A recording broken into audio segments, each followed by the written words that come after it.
Gloria a Dios. Miremos por favor en el libro de Deuteronomio, capítulo 32. Vamos a leer los versos 4 y 5. Dice, Él es la roca cuya obra es perfecta, porque todos sus caminos son rectos. Es un Dios de verdad y no hay maldad en él. Es justo y recto. La corrupción no es suya. De sus hijos es la mancha, generación torcida y perversa.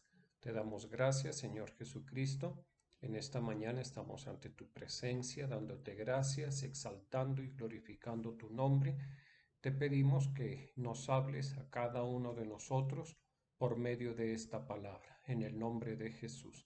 Dice entonces en el libro de Deuteronomio, capítulo 32, versos 4 y 5, en la Nueva Versión Internacional. Dice, Él es la roca, sus obras son perfectas y todos sus caminos son justos. Dios es fiel, no practica la injusticia. Él es recto y justo. Actuaron contra él de manera corrupta, para vergüenza de ellos.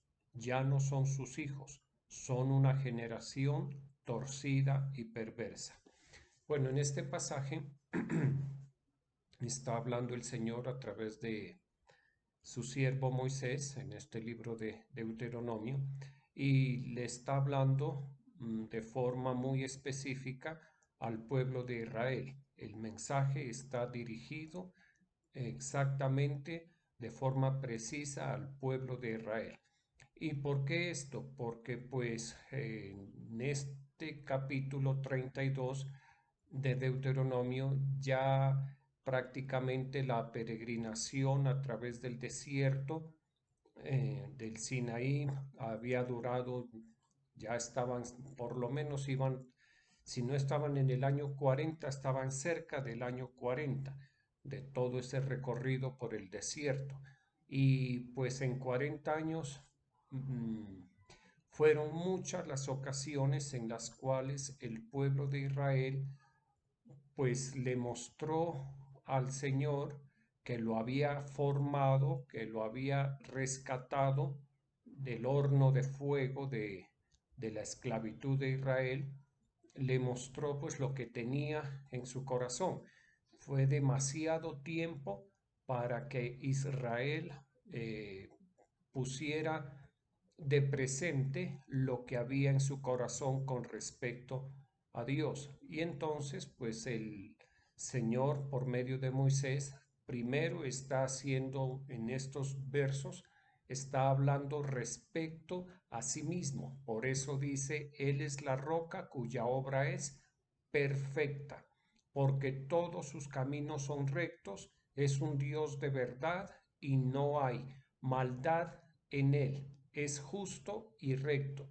Y pues precisamente está hablando y enfatizando acerca de la justicia de Dios, de cómo Dios en la eternidad obra con justicia. Podemos entender, por supuesto, que el Señor no se deja influenciar por nada ni por nadie. O sea, la justicia de Él como esencia, como parte esencial de Dios, no se deja influenciar por nada. Nada lo hace cambiar. Digamos, utilicemos una palabra. Nada corrompe a Dios en cuanto a su justicia ni a ninguno de sus atributos. No así con el ser humano. Con el ser humano sucede todo lo contrario. El ser humano a sí mismo, solito, sin la ayuda de nadie, se corrompe, se degrada. Y eso lo hemos visto y a través de la humanidad, de las diferentes situaciones, tragedias que la humanidad ha vivido, causadas por la misma humanidad. Y por supuesto, en la Biblia hay descritas muchas de esas degradaciones y consecuencias de la corrupción del ser humano. Y entonces el Señor le reclama y le enfatiza eso a su pueblo. ¿Sí? Le dice, en Dios no hay, Él no practica la injusticia, Él es justo, Él es recto, sus caminos son justos, sus obras son perfectas. ¿Sí? Eso el Señor pues lo tiene que decir una y otra vez. ¿Por qué? Porque el ser humano, como lo hemos visto y lo enseña la palabra de Dios, en su corazón hay engaño y hay perversión. Y por causa del engaño y la perversión, en muchas ocasiones a sí mismo se atribuye una justicia y una rectitud que no tiene, y también atribuye injusticia y torceduras, digámoslo así, en otras personas. Y peor aún, lo que es más grave, piensa y dice y declara que Dios no es justo, que Dios no es como Él, como es, que Dios no es tan bueno como se cree. Eso uno lo escucha todos los días. Sí, la gente dice, si Dios fuera bueno, si Dios existiera, si, ¿y por qué Dios no hace esto? ¿Y por qué Dios permite lo otro? Esas aseveraciones son producto del engaño y de la perversidad que hay en el corazón del ser humano, que no le permite reconocer la justicia, la perfección, la rectitud, la fidelidad, etcétera, etcétera, de Dios. ¿Sí? Más bien el ser humano debería es mirarse a sí mismo, mirar hacia adentro y reconocer las injusticias, imperfecciones y torceduras. Y mire, y el Señor sabe esto, por supuesto. Mire lo que dice en el libro de Ezequiel, en el capítulo 18, en el verso 25. Dice, y decís, no es recto el camino del Señor. Oíd ahora, casa de Israel, ¿no es recto mi camino? ¿No son vuestros caminos los torcidos? Mire que aquí el Señor está tomando las palabras del pueblo de Israel. ¿Qué dicen esas palabras? Que el camino del Señor no es recto. Y el Señor les contesta, no, mi camino sí es recto. Sus caminos son los torcidos.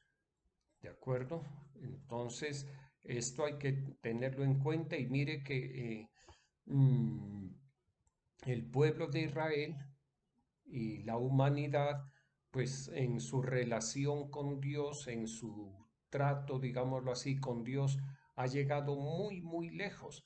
Podemos decir, ha sido el ser humano, los seres humanos, somos atrevidos. ¿Sí? ¿Por qué? Porque le atribuimos a Dios injusticia. Y en este caso concreto, el pueblo de Israel, al Dios que lo creó, que lo libertó, que lo sustentó, le está atribuyendo injusticia.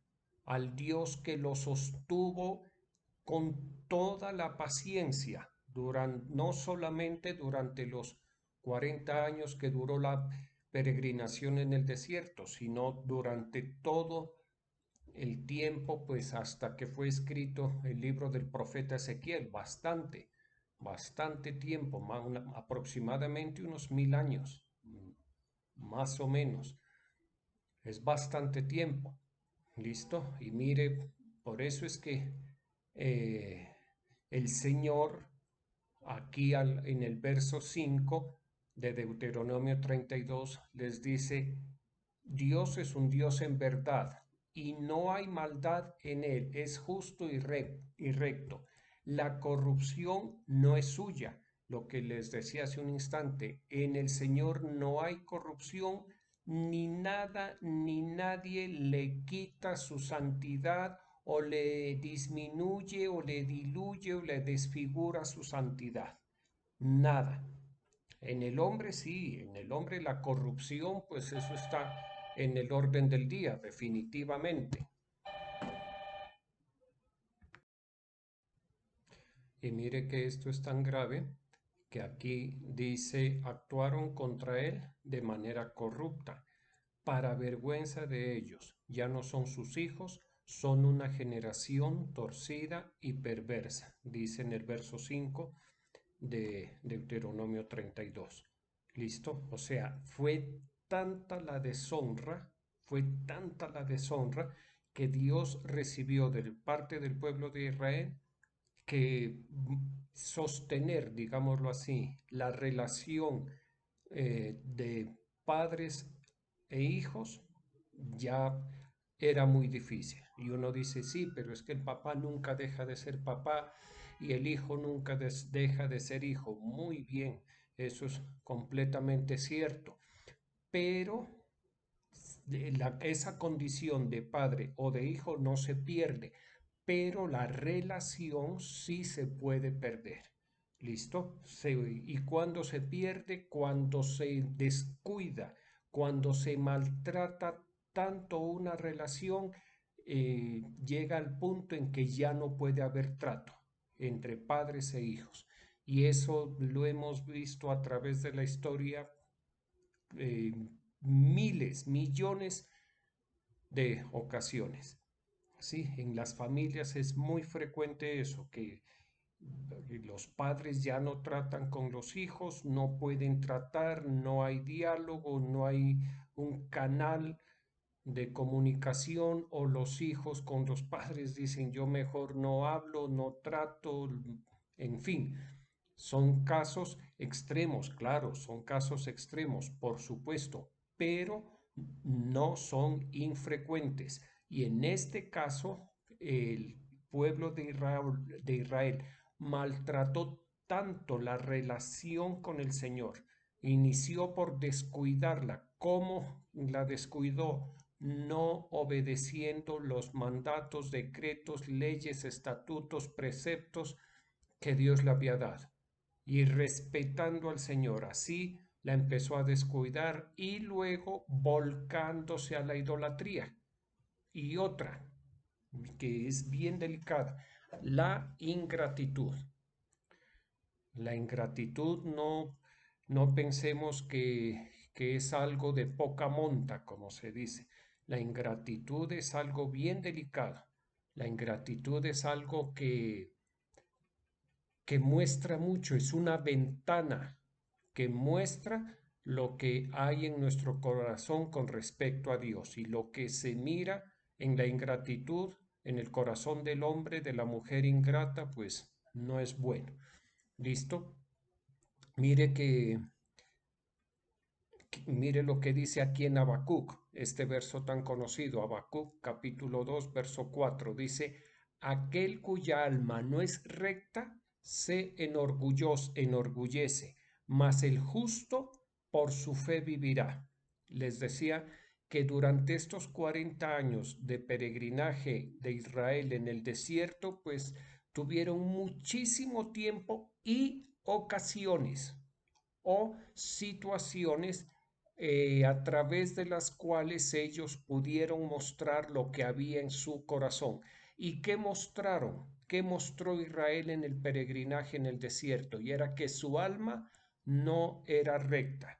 Se enorgullecieron y se enorgullecieron con respecto a Dios, en el sentido de desechar a Dios, desechar su palabra, desechar sus designios.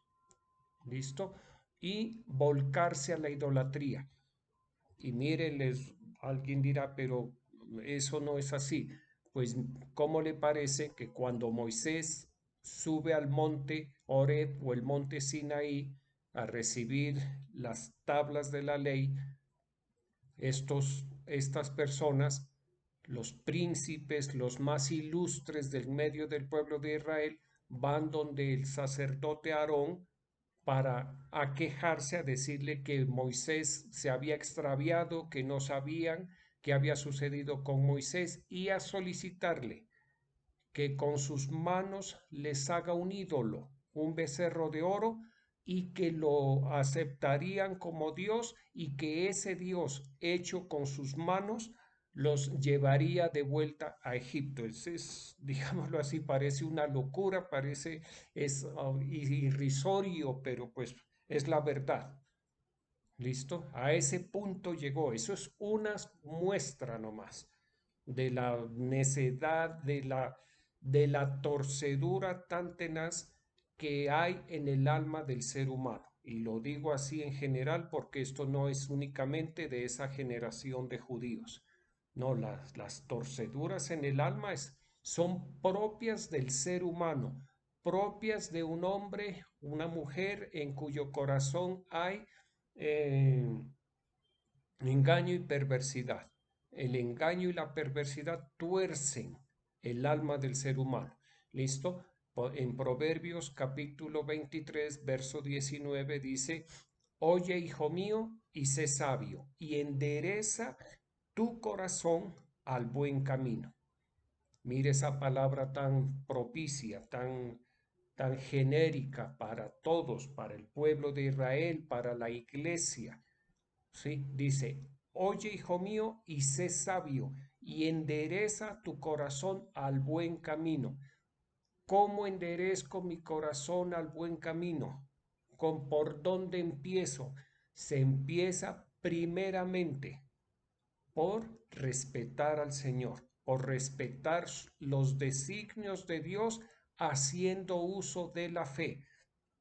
¿Qué quiere decir eso? Que yo en mi libre albedrío, en mi autodeterminación, digo efectivamente, Dios existe, efectivamente nuestro Padre Celestial, el Creador, nuestro Salvador, el Señor Jesucristo, el Espíritu Santo, nuestro ayudador, los voy a reconocer, los voy a tener en cuenta a partir de este momento de mi vida.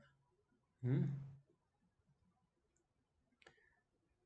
Los voy a honrar, voy a obedecer, me propongo, me dispongo a obedecer los principios espirituales de la palabra de Dios.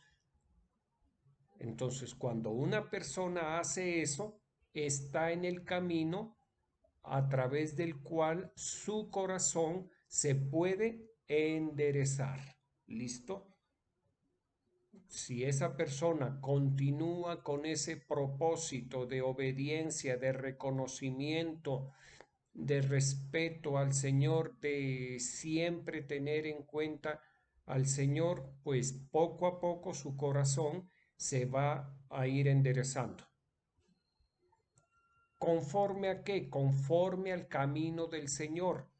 Un corazón torcido no puede circular, digámoslo, no puede fluir en el camino de Dios. ¿Por qué? Porque el camino de Dios es derecho, es recto. Los caminos de Dios son rectos y por ahí las mujeres y los hombres que tengamos corazones torcidos, pues no vamos a poder fluir.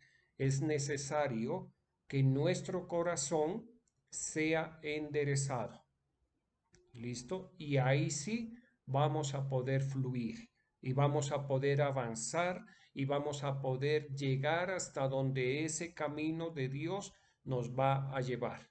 Esto, pues yo no veo otra forma de entenderlo. Dice, oye, hijo mío, y sé sabio, endereza tu corazón al buen camino.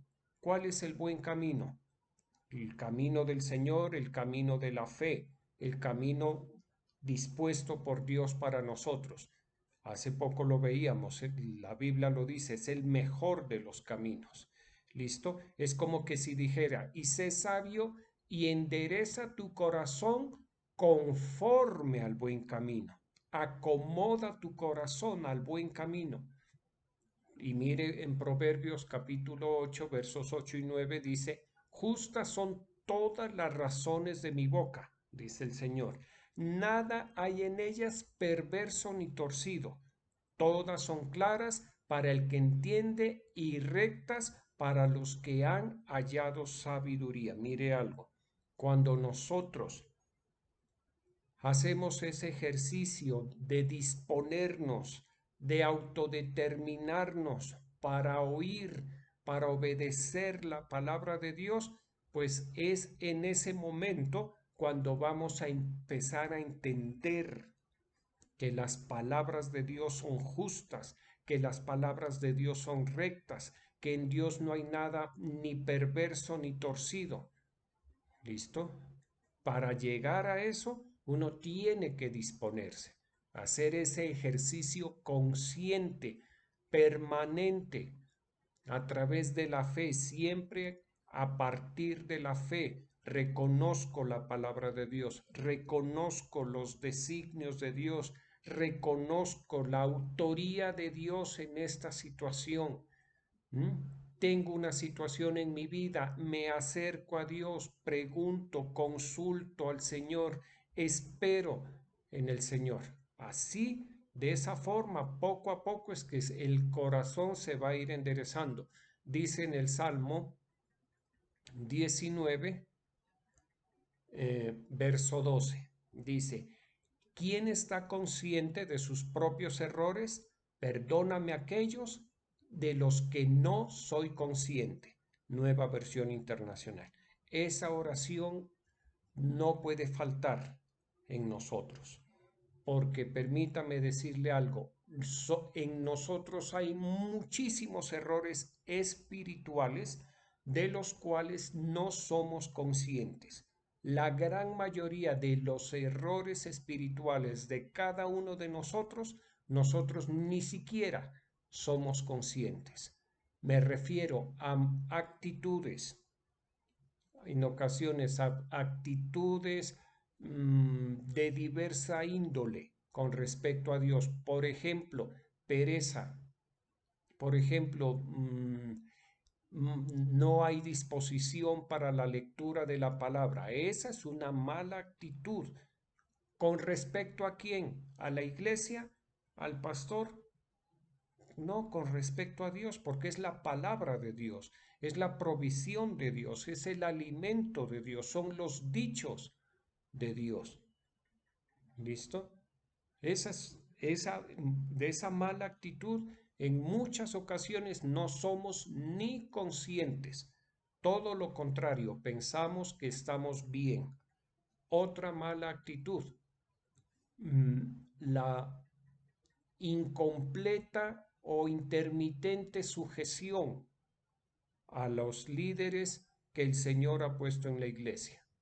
¿A qué me refiero? A que en ocasiones la persona consulta con respecto a una situación y en otras no consulta. No consulta porque sabe que se le va a decir que no. O si consulta, hace parcialmente la recomendación que se le dio. Y uno dice, pero yo consulté. Sí, consultó, pero no hizo, o por lo menos no siguió en una buena medida las recomendaciones dadas por ese liderazgo. ¿Sí? A quien usted libre y voluntariamente consultó. ¿Sí? Entonces, les decía, o dice en el Salmo 19, verso 12, ¿quién es consciente de sus propios errores? Perdóname aquellos de los cuales no soy consciente. ¿Sí? Nuestra conciencia cada vez tiene que irse, digámoslo así, despertando. ¿Por qué despertando? Porque eh, la que la el engaño y la perversidad que hay en nuestros corazones en nuestro corazón y las torceduras en el alma hacen que, que la conciencia entre en un estado de estupor, digámoslo así. Como no se tiene en cuenta la conciencia, recordemos, es una parte del espíritu del hombre. Y la otra parte que la semana pasada no la recordaba es la intuición, ¿sí? La conciencia, la voz de la conciencia, como se dice, eso es algo que está en el espíritu del ser humano, en el espíritu que Dios nuestro Señor nos dio a cada uno de nosotros. Entonces, por los engaños, las perversidades del corazón, las torceduras del alma, a la conciencia se la va acallando y o golpeando también, ¿sí? Hasta que llega o termina en un estado de estupor. Y de ese estado de estupor se sale a través de la palabra de Dios. Se la reanima, digámoslo así. A la conciencia hay que reanimarla. ¿Cómo? Con la palabra de Dios, con la palabra que oímos, con la palabra que atesoramos, con la palabra que aplicamos. Esa es la forma de reanimar la conciencia hasta que la conciencia vuelva a su condición ideal, como fue y para lo que fue formada. Ese es un objetivo y ese objetivo eso no se consigue en 15 días de cristianismo, ni en 15 meses, ni en 15 años. Eso es de muchos años profesando la fe que se llega a un buen nivel de conciencia. ¿Listo? O aproximado, no digo muy aproximado, sino aproximado a la conciencia con la cual Dios, nuestro Señor, nos formó nuestro espíritu. ¿Listo? Ese es un proceso largo, largo, largo, largo, largo. Por eso el varón conforme al corazón de Dios está diciendo, ¿quién está consciente de sus propios errores? Perdóname aquellos de los que no estoy consciente. Es como que si dijera, mi conciencia todavía no alcanza a discernir lo que es error y lo que no es error. Entonces, por favor, ayúdame. ¿Mm? En ese sentido va el Salmo 19:12. Ayúdame porque mi conciencia no ha sido reanimada lo suficiente, no ha sido ejercitada lo suficiente para discernir mis propios errores. Mi conciencia no está en el punto en el cual puede discernir todo lo que en mí es error. Entonces ayúdame. Eso es lo que le está diciendo. ¿Y qué más le está diciendo? Que perdone, que cubra ese pecado. ¿Listo? Esos pecados inconscientes, esos errores espirituales inconscientes, el salmista aquí le está pidiendo justamente eso, que le perdone esos pecados. Y eso es común a los seres humanos. David, varón conforme al corazón de Dios, por eso dice varón, un hombre, un ser humano conforme al corazón de Dios. No tiene que ser un superhombre, no tiene que ser un extraterrestre ni con unas condiciones físicas, anímicas extraordinarias, no. Mire, esto, digámoslo así, es como en las artes. Por ejemplo, en la música, alguna vez no, en varias ocasiones, hay maestros, profesores de música me han dicho lo siguiente: el 10% es talento, el 90% es estudio y dedicación al instrumento y a la música. ¿Mm?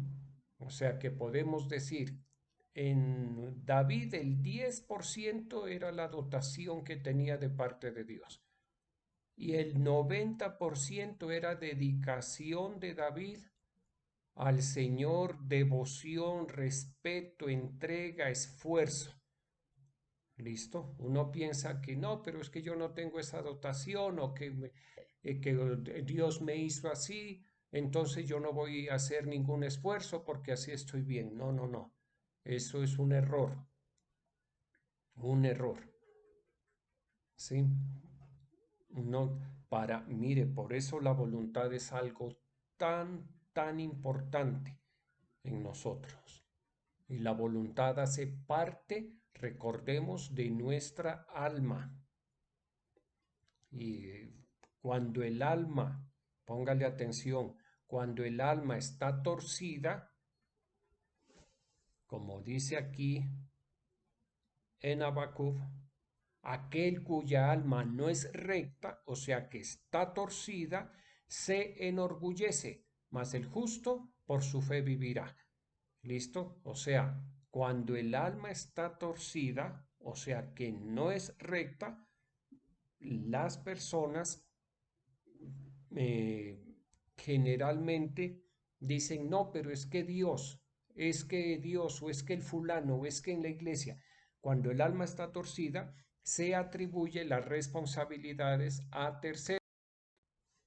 Cuando el alma no está torcida, se asume la propia responsabilidad porque se es consciente de la propia responsabilidad.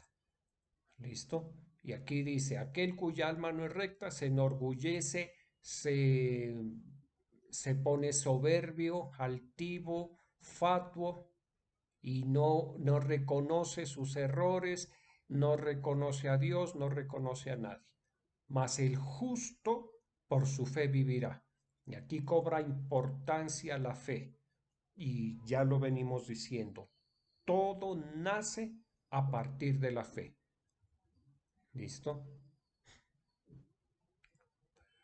La fe en el Señor Jesucristo, eso que es ese don de Dios maravilloso, esa fe santísima, a partir de esa fe santísima debe aparecer en nosotros, surgir en nosotros la determinación de obedecer al Señor, de honrarlo, de respetarlo. ¿Listo? De tenerlo en cuenta siempre y en toda situación. Y poco a poco el alma va a ir mejorando. ¿Sí? El Señor mismo, con su palabra, con el espíritu que está en su palabra, va a ir enderezándonos. Poco a poco, poco a poco. Ese proceso hay que hacerlo, porque de lo contrario, si uno piensa que con las torceduras que tiene va a poder progresar, fluir en este camino, eso es una equivocación. No va a poder. Es necesario que nuestras torceduras se corrijan, que lo que está torcido en nosotros se corrija. ¿Listo? Es necesario. Así podremos perseverar en este camino que conduce a la salvación, porque la meta, el fin de este camino es la salvación de nuestra alma. No es nada terrenal aquí. ¿Mm? Es un camino que conduce al cielo, a la eternidad. Y entonces entendamos que puede ser un camino largo, puede ser un camino con pendiente o es un camino con pendiente.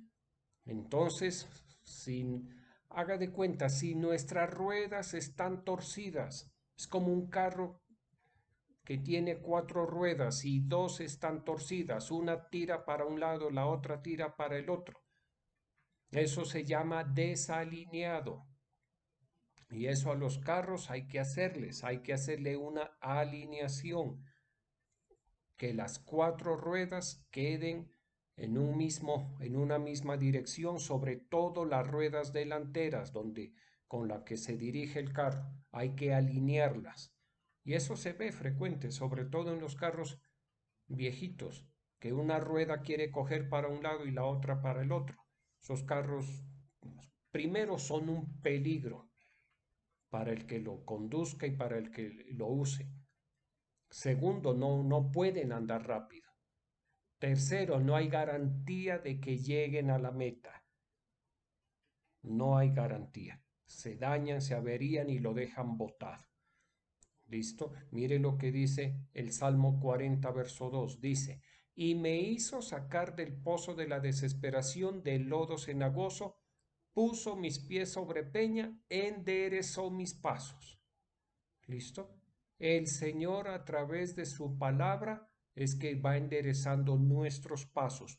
Cuando escuchamos la palabra, la creemos, la atesoramos, la meditamos, la ponemos por práctica, cuando hacemos de la palabra de Dios nuestra norma de conducta, poco a poco. Entonces nuestros pasos van siendo enderezados. Es como el ejemplo del carro. Poco a poco las llantas van a ser alineadas. ¿Listo? Mire que la alineación en los carros es fácil. Sí, yo creo que máximo en 40 minutos. Hay unos aparatos electrónicos y le hacen la alineación precisa prácticamente. ¿Mm? Hay situaciones en las cuales no se puede alinear, a menos que se cambien piezas, generalmente es del sistema de la dirección. ¿Listo? Toca cambiar piezas, los terminales de la dirección, creo que se llama. ¿Listo? En el ser humano sí. En el ser humano con la palabra de Dios sí es posible. ¿De qué depende? De nuestra disposición a que nuestros pasos el Señor los enderece y los va a enderezar.